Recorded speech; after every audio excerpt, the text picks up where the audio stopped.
musical, linguistic objects.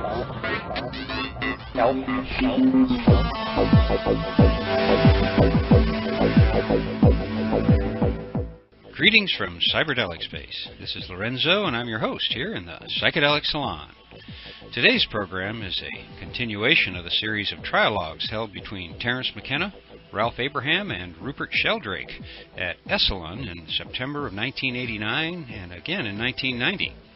So far, the trialoguers, I guess that's probably not a real word, but it does have a nice ring, don't you think? The trialoguers. Anyway, in the first podcast of this series, the trialoguers gave us a brief glimpse of their backgrounds and how they came together, and that was in our podcast number 58. We then heard tape 1 of the series, which was titled Creativity and Imagination. Now we move on to the first side of tape 2, which is titled Creativity and Chaos, and we begin with Ralph Abraham's short introduction to chaos theory. And then we'll get into a discussion between Ralph and Rupert of why what is, or something like that. Let's join Ralph and Rupert now. Now, it's a little presumptuous to call this chaos theory because, as a matter of fact, there is no theory. We're in the exploration phase now, and this is experimental mathematics that we are doing with supercomputers. But I think it might help if you had just a little idea of chaotic dynamics and the idea of the thing. So I want to give a 2 or 3 minute primer so that you could understand what is a chaotic attractor. And here now we've seen 16,000 of them. What does one look like? And that'll conclude my introduction, and then I'll pass them on to Rupert. So a good laboratory for the study of chaotic dynamics is the dripping faucet. And the dripping faucet was discovered as the ideal demonstrator for chaos theory because the lectures are usually given in a physics lecture hall, and they always seem to have a sink with a faucet in the front to do experiments or for the professor to wash the chalk off his hands. Anyway, you take the faucet, you can do this immediately you get home. You crack the tap a little bit, and the water drips out, drip, drip, drip, and it's regular. If you crack a little more, then the drips speed up, but they're regular. And then you crack it a little more, and then it begins to sound drip, drip, drip, like rain dripping off the roof. That's an example of a chaotic time series. If you measure the time between drops and make a list of these numbers, you have the paradigmatic case of a chaotic time series. Now, somebody decided to seriously study this dripping faucet after seeing it in half a dozen physics lectures. And this person, Rob Shaw, one of the leading people in chaos theory, did a very fine study by placing a microphone in the sink where the drop would hit it, getting an electronic beat, discretizing, getting it in the computer, and analyzing the results. And so all of this is taking place on that level 1, the lowest layer of the physical world. Then he made a mathematical model on level 3. He went up there, he made a mathematical model for the water drop gets bigger and bigger, so it's characterized by a certain mass. When the mass reaches a critical value, the drop falls off. And from this mathematical model, he then wrote a program, a computer program on level 2, and ran it and produced data that was exactly like the experimental data from level 1. So this is an example showing the value of modeling on these 3 levels for gaining some understanding. There's sort of a hermeneutical circle. You look at the data, try to build a model, you fail, but building the model tells you to observe in a different way. You observe in this different way, that helps you to build a better model, and as this circle turns, the level of our understanding grows. So Rob Shaw came quickly to a good model for this. I think he was lucky because it sounds simple, it's a very complicated system.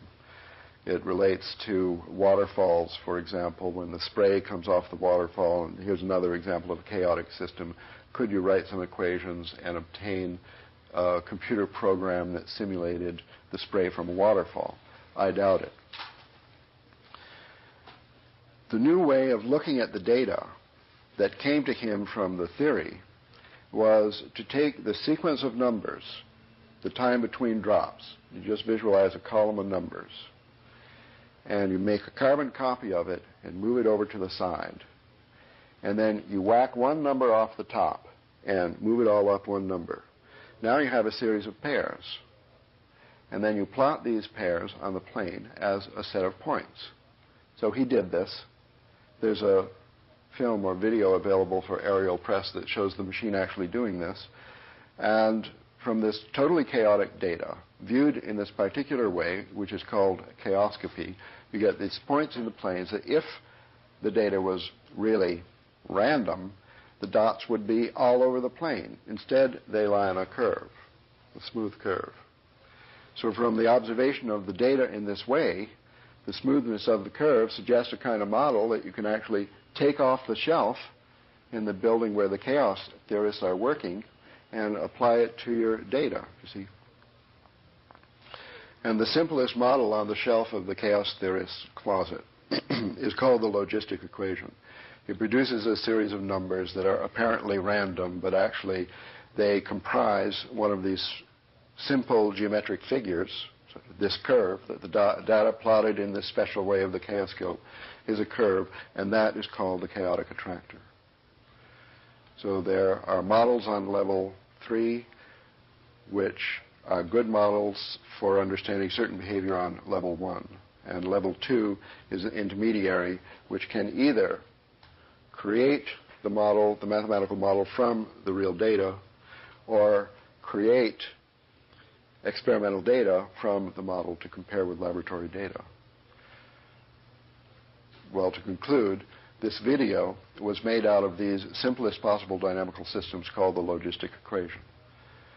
And it just produces a series. It's very similar to a dripping faucet. So you could just as well imagine that we have 16,000 dripping faucets in an array of 128 by 128. And the time between drops is represented as a color on the screen. Now, do you think that if you had 16,000 dripping faucets, you could get out of them a pattern like Calico Mountain? Now, well, it happens. I mean, there's a lot of theory behind this, enough to suggest that it's not some kind of artifact. No matter what kind of artifact it is, it's an interesting artifact. And I guess I'd like to call this a mathematical law. It has to do with the emergence of form from a field of chaos. We don't know what else to call it. It's not a mathematical law that was known to Pythagoras. And I don't know if it was always there since the beginning of time, long before the Big Bang, or if it just emerged into the evolving field of the Gaian mind through the fact that computers make it visible. I mean, I don't know. But at this point, I have, I hope, arrived at an actual connection between the work I routinely do as a specialist in the field of chaos and the discourse that we're trying to carry on here to increase our understanding of our past, our future, and our possibility of even having a future. The problem I have with chaos theory is that I'm never quite sure what it's saying. There seem to me to be two things that are of interest here. One is that the actual detailed models which chaos theoreticians make. And they love finding fairly simple equations that will generate complicated and seemingly chaotic structures. And so there's this modeling aspect of chaos which is at the forefront of modern mathematical chaos theory and modeling. But the fact you can make mathematical models of chaos has given scientists permission to recognize that, in fact, there's a vast deal of indeterminacy throughout the physical world. In the 19th century, it was generally believed that there was no indeterminacy at all. everything in the physical world was totally conditioned by eternal laws of nature, Laplace thought that the whole future and past of the universe could be calculated from its present state if there were a mind powerful enough to do the calculations and to make the observations. Now, that view, the illusion of total predictability, held science under its spell for generations. Scientists were dazzled by this imagined power of totally predicting everything. And it was a kind of illusion. They really did believe it. And of course, they couldn't calculate everything. I mean, they still can't even calculate the weather very accurately, more than a few days in advance. So, in actual fact, this idea of total predictability was not realizable. But the idea was, well, we would, if we could do enough calculations, be able to calculate it in principle. What seems to me interesting is the fact that first with quantum mechanics, there was a recognition that indeterminacy, probability, intrinsic non-detailed predictability were inherent in small-scale physical processes at the quantum level. And here was a genuine indeterminism in nature which had to be admitted in 1927. Until then, practically everyone believed everything was fully determinate. After that, there's been a gradual recognition that indeterminacy exists not just at the quantum level, but at all levels of natural organization. There's an inherent spontaneity, indeterminism, probabilism in the weather, in the breaking of waves, in turbulent flow, in nervous systems, in living organisms, in biochemical cycles, in a whole range of phenomena. Even the old-time favorite model for total rational mathematical order, namely the orbits of the solar system, the orbits of the planets in the solar system, turn out to be unpredictable in terms of Newtonian physics. They can be modeled in a chaotic manner. Anyway, this indeterminism has been recognized at all levels of nature. So there's the idea that what we can model with old-style physical models is an abstraction from a very small number of idealized cases, that the natural world simply escapes the modeling, most of the modeling processes which were the dominant features of traditional physics. Now, it seems to me this openness of nature, this indeterminism, this spontaneity, this freedom, is something very interesting, and it corresponds to the intuition of chaos in its intuitive and mythological sense. Mathematicians have used this word chaos in a variety of technical senses, and it's not entirely clear to me how these technical models of chaotic systems correspond to the kind of intuitive notion of chaos. But what I want to do is to consider how form arises from chaos, starting from a simple, intuitively obvious way in which more form appears from less through familiar physical processes. And I'm thinking of the process of cooling. If you start with something at a very, very high temperature, atoms can't exist. The electrons fly off the nuclei, and you get something called a plasma, which is a sort of soup of atomic nuclei and electrons in a kind of gas. There's no longer individual atoms. The whole things, they disintegrate into a mélange, a mixture of their component parts, the plasma, which has its own kinds of properties. If you cool these plasmas down, when you reach a certain temperature, it's low enough for atoms to form, and atoms begin to come into existence. Electrons start circulating around nuclei. You get atoms forming. You get a gas of atoms. But the temperature's still too high for any molecules to form. And say it's a hydrogen plasma, and you cool it down, you'll get hydrogen atoms, but you won't yet get any hydrogen molecules. Cool it down further, now you get hydrogen molecules. You cool the system down further, and you get a stage where more complex molecules can come into being. But they're still gaseous. Cool it down further, and they turn into a liquid, which has more form, can form drops and flow around, and has quite complex, ordered arrays of molecules within it. Cool it further still, and you get a crystal, which is an extremely highly regularly ordered formal arrangement of the atoms and the molecules. So you get a progressive increase in complexity of form as you lower the temperature. And in traditional kinetic theory, lowering temperature means less random kinetic motion of the particles. So you're getting a cooling down and an increase in complexity of form as the cooling process takes place. Now, we all know from the cooling of steam into water, the cooling of water into ice, that we know about this process from everyday experience. We've seen this aspect of it, and we've seen how if you cool water vapor down, you get ice crystals emerging, and these ice crystals have a considerably high degree of order. So there's this formative process which we see through cooling occurs as the thermal chaos in the ordinary sort of everyday sense of chaos is reduced because as cooling happens, more form emerges. The opposite happens if you warm things up. If you warm up snowflakes, they first turn into water, then they turn into steam, then the steam, the water vapor disintegrates into, the molecules break up into atoms, then those break up into a plasma as you raise the temperature. So there seems to be an inverse relationship between temperature, which is this highly agitated motion of things, essentially chaotic in the traditional theory of gases and plasmas, and an increase of form when things cool down. Now, in a sense, that's what has happened in the entire universe. We're led to believe that the universe started off exceedingly hot, billions of degrees centigrade, so hot that stable forms were not able to emerge.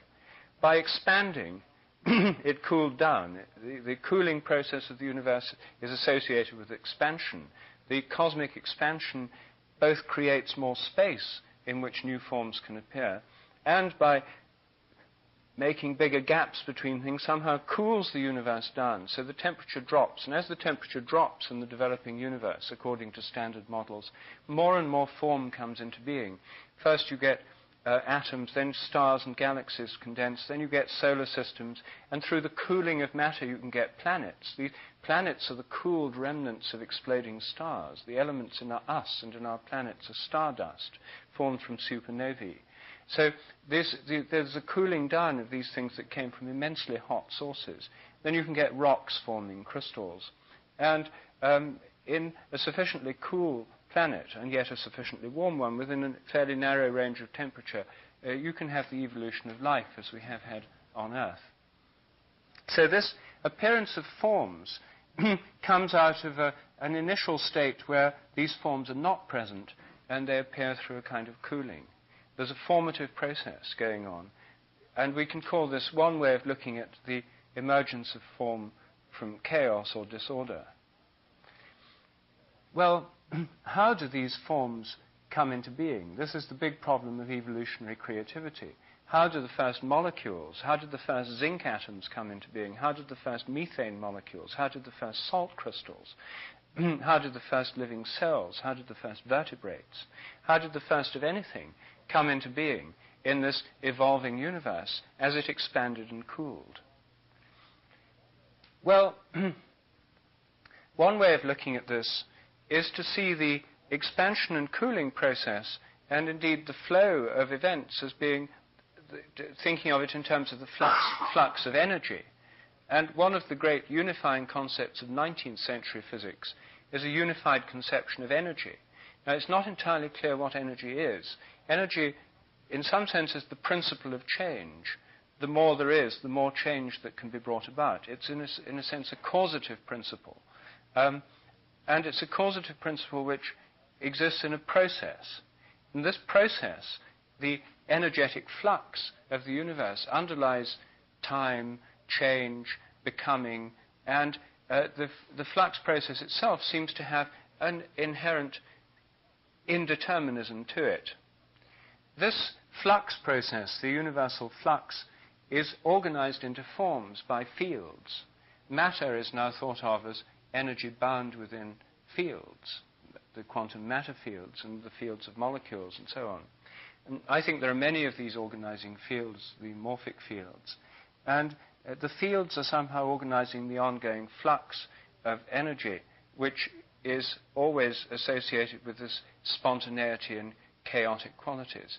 So even organized systems of a high level of complexity still have this probabilistic quality. The fields that organize this energy to give rise to material and physical forms are themselves probabilistic. Chaos is never eliminated. There's always this indeterminism or spontaneity at all levels of organization. So there's a formative principle, which is the fields, and there's an energetic principle, which I think has the chaos inherent in it. It's a kind of change, which left as pure change would be chaos. One way of thinking of these is in terms of the Indian notion of Shakti as the energy indeterminate principle, and Shiva as the formative principle, working together in a kind of tantric union to give the world that we know. Now, if there's this formative principle that comes through the fields of nature, then one of the questions is, how do fields operate? How are these fields governed? How do they have the forms, shapes, and properties they do? Well, I think that the organizing fields of living organisms, of crystals, of molecules, and so on, are organized by, I think that they are what I call morphic fields, and that these fields contain an inherent memory, so that these fields are essentially habitual, and nature is the theater of these habitual fields organizing the indeterminate flux of energy. Fields themselves, by having this energy within them, have this indeterminate quality too. But this then brings us to the question of creativity. How do new fields, new forms, come into being in the first place?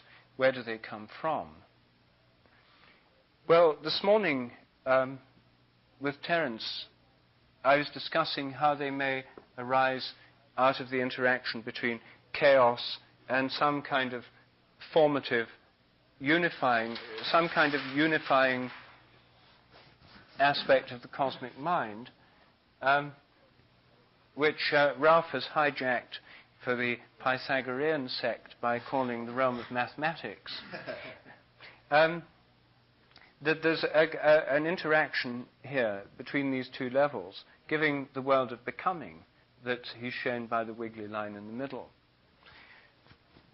Well, this is one way of looking at it. And this brings us back to the question of the nature of what he calls the mathematical realm, this sort of formative realm. Is there a kind of mathematical realm before the universe, somehow beyond space and time altogether, which conditions all forms of creativity, all patterns and possible systems of organization that can come into being with the world? Or are these all made up as the evolutionary process goes along? These are questions we've already touched on this morning. I myself think that if we take the view of things coming into being as evolution goes along, if we think of the cosmic, the soul of the world as having a kind of imagination, we can think of these as coming into being as nature goes along, and we can see this imagination as having many levels. There'd be a kind of cosmic imagination, which would be the soul of the world, the anima mundi, the soul of the universe. A cosmic mind, soul, and imagination. Within that, there would be clusters of galaxies, each of which would have their own mind, soul, or imagination. Then there'd be galactic ones, then ones for solar systems, then one for planets, then ones for ecosystems, then ones for societies of organisms and individual organisms, organs, tissues, and so on.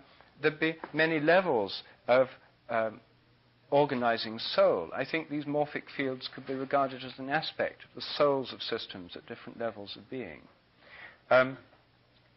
Then there'd be the possibility of a whole range of imaginations, that we don't have to leap straight from what's happening in a social insect colony or in an animal or a plant or in a social system, a human social system, straight to the divine imagination or the mathematical mind of God or the transcendent realm of mathematics. There's a whole level of imaginations in between, a whole level, and within the Earth, we're embedded within the solar system with its own particular kind of soul and imagination, and that within the galaxy. So there'd be a whole set of levels at which creativity could come forth from souls with imaginations. Now, I think the difference that we might have to consider between all this and the traditional doctrine of the world soul is that in the traditional doctrine of the world soul of Plotinus and of Plato, they had a threefold system where there was the intellect, with the intelligence, which was really the realm of forms or ideas or the logos. And embedded within that was the world soul, which had as its characteristic an attractor. The world soul had space and time within it and was concerned with the realm of becoming, namely the cosmos, not with the realm of being, which was the realm of these pure forms. And as the prototype of the cosmos, the world soul had this cosmic attractor as its entelechy, its goal. And this was a striving towards the eternal perfection of the divine. And then within the world soul, there were hosts, hierarchical levels within levels of souls of all the different systems within the universe, each of which had its own autonomous existence. A holistic or holarchic vision of souls within souls. The view that they had was that the qualities of the world soul were all fixed by the eternal forms, the eternal mathematical mind. The view that I want to consider is that the world soul or the world imagination makes up these forms as it goes along, that there isn't out there a kind of mathematical mind already fixed, already full, that what we do is make mathematical models of various aspects of nature. And I think that the one thing that happens then is these models can be projected as if they're a real thing out there, as if the world soul is engulfed within a kind of eternal mathematical mind. That may just be a projection of ours. The world soul may have an autonomy. It may be no more mathematical than our own souls are when we're dreaming. I mean, there are certain numbers and numerical forms come into dreams, but there's no sense when we're dreaming that these dreams are being generated by equations, or that they're essentially mathematical in structure. So what I'm suggesting is that the world soul may have an autonomy to it. It may have a kind of mathematical realm as part of it. But that if we think of it as having its relation to mathematics and its relation to the creation of form, the ordering of chaos into patterns and forms and structures, then this mathematical aspect of it may evolve along with nature, just as our own understanding of mathematics evolves in time.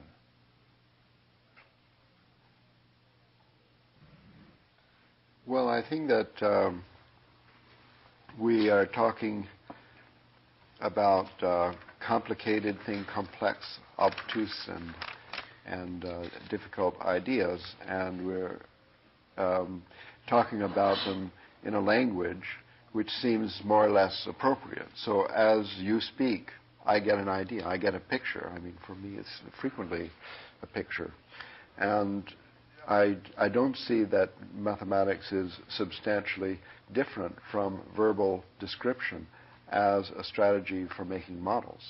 I mean, certainly, if you talk about Plotinus, for example, we have a really, you described a geometric, a visualizable model for the all and everything, including within it the world, soul, and so on. If we draw that as a picture instead of a word picture, then that's officially mathematics. That's geometry. That's a geometric model for the thing. I think that with mathematics, we can make a model for anything. And if you think there's a Big Bang, we can make a model for that. And if you think that there are 3 sexes on the moon, and then we can make a model for that, you see. So mathematics could be regarded as simply an extension of language. It's not that mathematical laws describe the universe. I mean, it's true that that's the old paradigm.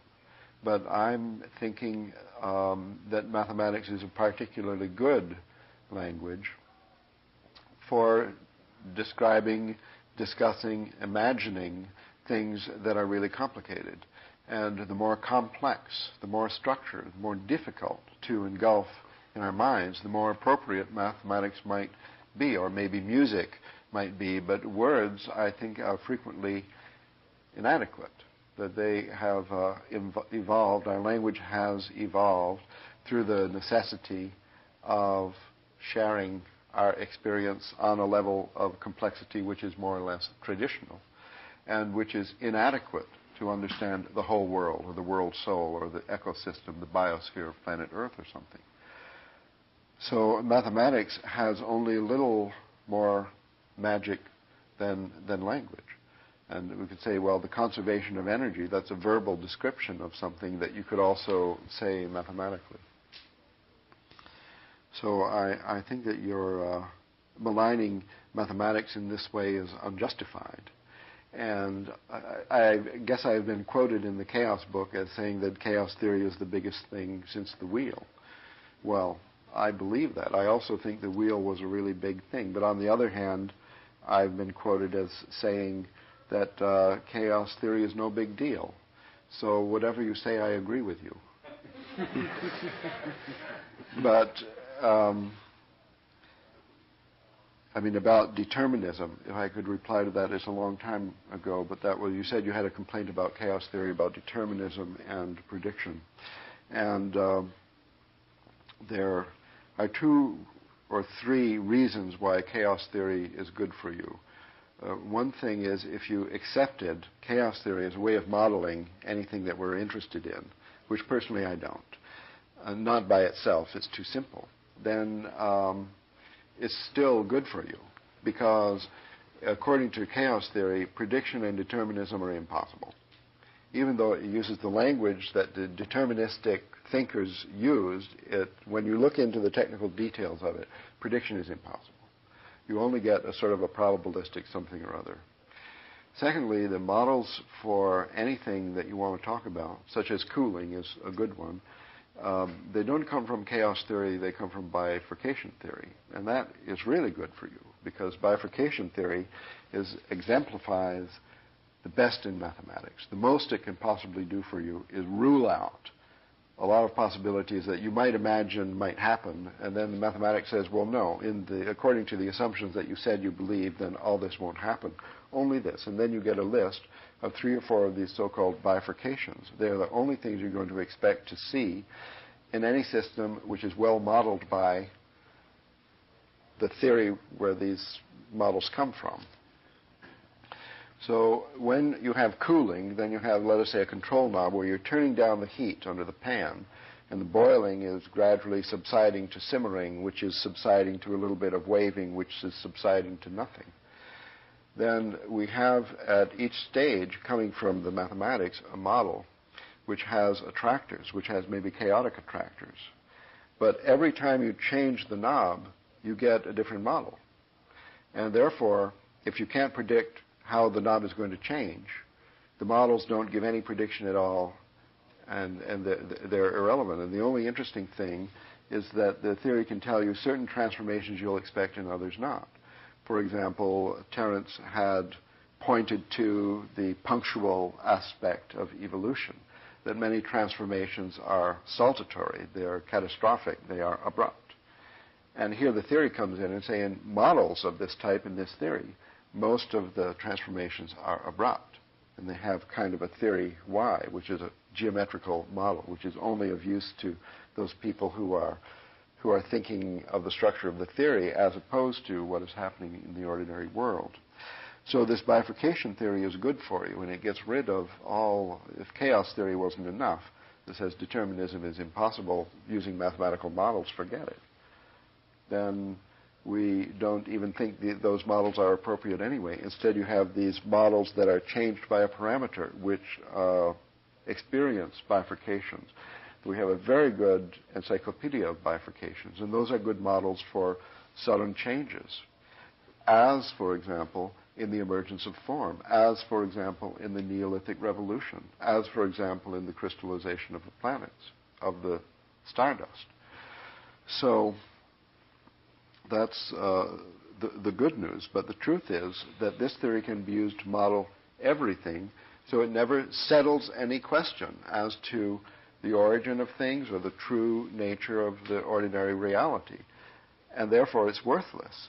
What's good about it, like language, is it's good for communication, it's good for a certain feeling of understanding, and gaining comfort in a new environment, because modeling is part of our basic process of grokking. And always the models are no good. They're no good as models, but they're good for the growth of understanding, the evolution of understanding. Well, I mean, you put the whole case impressively and modestly, in the sense that you're claiming that mathematicians are making models. Here's a new range of models. I mean, it's like before there were only mechanical instruments, and now we've got electronic instruments. A whole new category of models have come onto the market. And we can look forward to more models in the future. And there'll be the latest, the 1990 model will soon be out. And we've got this ongoing evolutionary system of mathematical models which enable us to model various aspects of reality. It seems to me eminently modest claim. But I suspect there's more in the background, because at least there is for some people, because the traditional assumption is that these models correspond to something. The reason why they work is because there's some aspect of nature to which they mysteriously relate. And that aspect of nature is, in essence, mathematical, which is why mathematical modeling is possible. Now, this seems to me the interesting question: why mathematical models work in certain areas. There are large areas where they don't work and they aren't used, and maybe they could be used and they could work. But I mean, I'm often meeting mathematicians or physicists who say quantum physics is the most brilliant predictive system that mankind has ever known. It predicts things to the 25 places of decimals, and it's obviously correct. Well, as an agricultural scientist, when I was working in India, predicting the outcomes of my crop experiments, there was nobody who could predict those. And those experiments were, I mean, vast distance beyond the capabilities of any quantum physical modeling process or anything based on the so-called fundamental principles of physics. You can produce sort of string and sealing wax models for crop production, and we had people doing that. And we had a computer, and there were these simple models. But it wasn't that they didn't seem to me to be pointing towards a convincing demonstration that the whole thing depended on a hidden mathematical order. There were phenomena going on. Some of them mathematicians have modeled fairly well. Others, there's huge areas of reality that are hardly modeled at all yet. But the question is it that mathematical models somehow fix on features of the fields of reality? Are the fields of reality more real than the models we use to model them with? Or is there a kind of mathematics yet more fundamental than the fields? Is the electromagnetic field, the magnetic field, for example, the north and south poles of the magnet, is that field polar, in the sense it has a north pole and a south pole? It clearly has a polarity.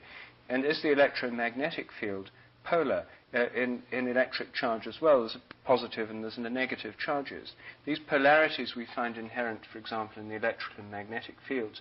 Are those because there's some kind of Pythagorean two system or duality in some archetypal realm beyond nature that's reflected in everything that happens in nature? Or is that just the way fields are, and that when we look at lots of fields we make an abstraction and we make conscious in a mathematical model something which is inherent in the nature of the organizing fields of reality, but which doesn't exist in some transcendent mathematical realm? Well, you could ask different mathematicians and get different answers. I'll give you mine. And other mathematicians would say it doesn't count because I'm not a mathematician, and this answer, in fact, is the proof of that. But I think that, for me, mathematics is a beautiful landscape, an alternate reality, and there's infinite possibilities not yet loomed into view, not seen, but I suppose they exist. It's just a fantasy.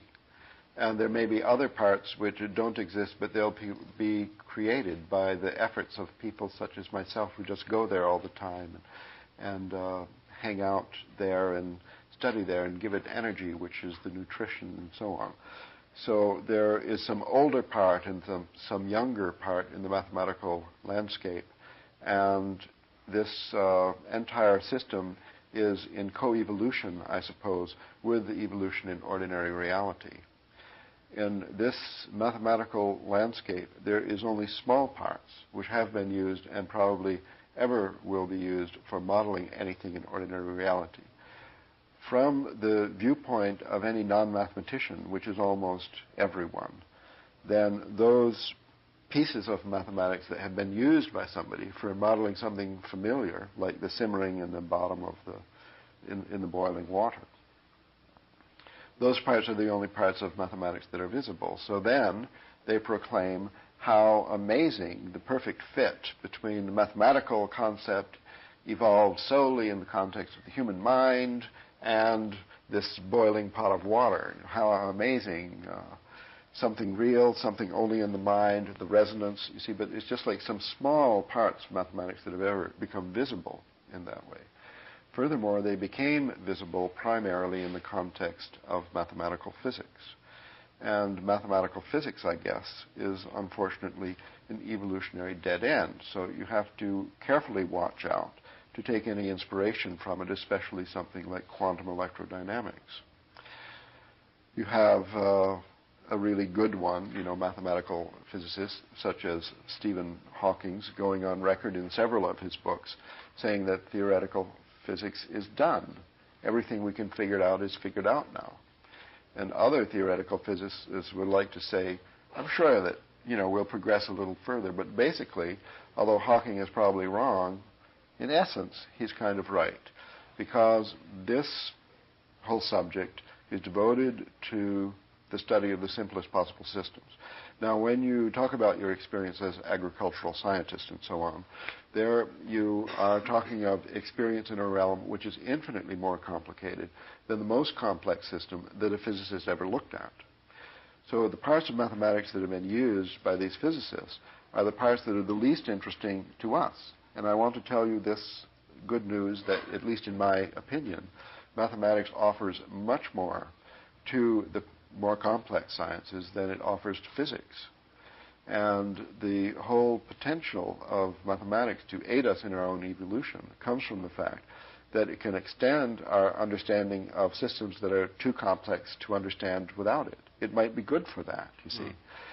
So that when you just change the weather a little bit and these peas grow at the expense of those and so on, the understanding of that complexity could be aided. I mean, in any ecosystem, you have so many different things. You talk about the butterfly effect, and we don't know that one oil spill off the coast here could produce desertification and bring on the equivalent of nuclear winter. This is possible, but we don't understand it, and we never will, but our understanding can be advanced by mathematics, because mathematics is the supreme tool for the extension of our language for dealing with complex systems. That's its main appeal for application, for ordinary use, for garden variety life. We can have models of emotional relationships, of love affairs, of arms race between nations, of the nuclear club, of the United Nations, of the Society of People of Nations, of the Society of Species, and so on. We can model these things with models that are no good, but they're better than no models. And the construction of these models is part of our evolution, and is part of the evolution of the mathematical landscape as well. Yes. Well, that's all very moderate and reasonable. No extravagant Platonic claims. What interests me, I must admit that my interest in mathematical models has enormously increased since I came across attractors. And my ability to understand attractors, or at least even a little bit about them, was greatly increased by your visual dynamics books, which for the first time made these things visible. I should say, for those who haven't followed Ralph's work, that he's done more than any mathematician I know to make the essential features of this mathematics visible. He's produced four volumes of books on dynamics, visual dynamics. There's not a single equation in the 4 volumes, and through diagrams he tries to give you the essence of what dynamic systems are and what the science, the mathematical branch of dynamics is, how it models them and how it understands them. It's very illuminating. And normally mathematics is hidden behind an opaque cloud of symbols which most of us can't penetrate beyond. It's as if all we knew of music was looking at scores of symphonies but never actually hearing the symphony. These symbols refer to things which for real mathematicians are intuitions, visual intuitions. And so Ralph helps make that clear. But what interests me is in these attractors, no one else in any other branch of science has been able to think in terms of teleological principles which pull from in front. And mathematicians have sort of snuck in round the back, and because it's an abstruse branch of an abstruse subject, which the anti-teleological inquisitions of modern science don't really understand very much, it's somehow grown up in the back without anyone noticing. And now we've got this whole system of dynamical attractors, including chaotic attractors, that have been developing for years without those who police the frontiers of science noticing what was going on. Sort of illicit crops of models have grown up in clearings and backyards, as it were. And it seems to me that they've really quite changed our way of thinking about nature, because they have made it conceivable to think of what Aristotle called the entelechy, or what this pulling process. Now, what I'd like to know is how you think attractors work. I mean, I know you'll say that all we're doing is modeling what actually happens. We're not saying anything about the underlying reality or fields or structures that make it happen. We're just describing or modeling what actually happens in the physical world. The interesting thing is the models of attractors imply that a future state draws the system towards it. And I suppose you can say, well, the model isn't in the future, or the state isn't really in the future, it's only a description of what you've observed in the past. Can you believe that I'm going to leave this discussion hanging in midair like this? Well, I wish we had time to go on today, but I've got to get back to my never-ending project of working on a new and improved version of the Psychedelic Salon's website. And if I don't spend a few hours every day working on it, I'm never going to get it done. But what I'll do to try to make up for it a little bit is to post the second half of this tape early next week, before I post another non-trialogue program. That way, we'll at least get both sides of each tape in back-to-back podcasts. A few programs ago, I mentioned a fellow podcaster, KMO, who podcasts on the C-Realm channel. That stands for Consciousness Realm, I'm told. Well, he called me the other day to ask me to pass along his thanks to all of you who have checked out his podcast. Apparently, some of us saloners are finding his programs interesting as well. I guess I should give full disclosure here, because part of his 10th podcast includes an interview with me. My first podcast interview, by the way. One of the things I noticed about KMO's website, which can be found at crealmpodcast.podomatic.com, that's c-realmpodcast.podomatic.com, and the link's on the Psychedelic Salon's podcast page if you didn't catch all of that. Anyway, KMO has done a really great job of providing extended program notes where you can find links to some of the things that we talked about. And you might want to check it out if you have the time. And now that I've heard a live podcast/phone interview, I've decided to try one myself. And so the podcast after the next one will include a phone conversation between me and my friend, the great Sheldoni, otherwise known as Sheldon Norberg, author of the groundbreaking book, Confessions of a Dope Dealer. So if you've ever wondered about the dope dealing business, you might find that upcoming program of interest. And I guess I should put in a special note here to my friends. I'm assuming you're my friends in the DEA and other fascist enterprises who are monitoring these podcasts in a pretense of doing some investigative work. Sheldon has been out of the dope dealing business for a long time now. Long enough for all the statute of limitations to run, for sure. And you won't hear any tips on how to get started in the business either. But you will hear a fascinating story of how the war on drugs helped to spawn an entire new class of entrepreneurs, in junior high school no less. And if you don't want to wait until next week to hear Sheldon's story, you can always go to our Amazon store at matrixmasters.com and you'll find his book at the top of the page. Before I go, I should mention that this and all of the podcasts from the Psychedelic Salon are protected under the Creative Commons Attribution Non-Commercial Share-alike 2.5 license. And if you have any questions about that, you can click on the link at the bottom of the Psychedelic Salon webpage, which you can find at matrixmasters.com/podcast. And if you still have questions, you can send them an email to lorenzo@matrixmasters.com. I'd like to thank Chateau Hayuk for the use of their music here in the Psychedelic Salon, and thanks again to Ralph Abraham, both for participating in the trialogues and for letting Bruce Damer and me digitize your tapes of these sessions and put them online for our friends here in the Psychedelic Salon to enjoy. And for now, this is Lorenzo, signing off from Cyberdelic Space. Be well, my friends.